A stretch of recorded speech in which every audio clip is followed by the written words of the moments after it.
Skynder meg å gå, slik at jeg kan nå siste bussen hjem.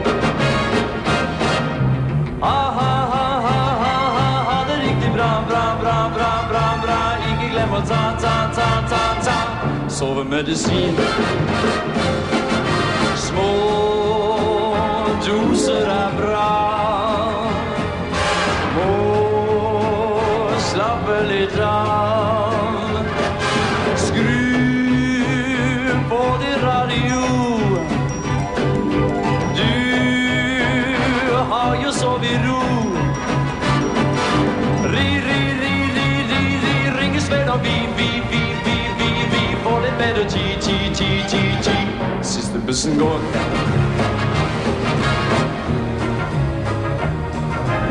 Men en gang, kanskje neste år, skal vi få tid til alle ting.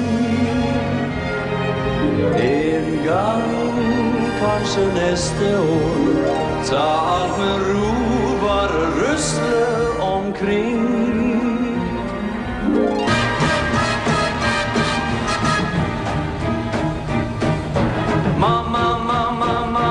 Mange flere saker jeg skulle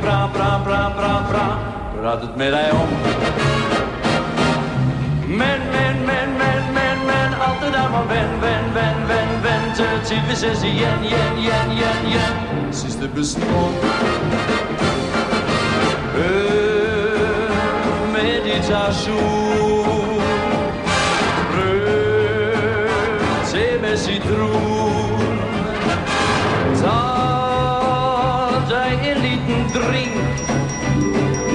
Ja, du må være flink. Må skynde meg å gå, slik at jeg kan nå siste bussen hjem.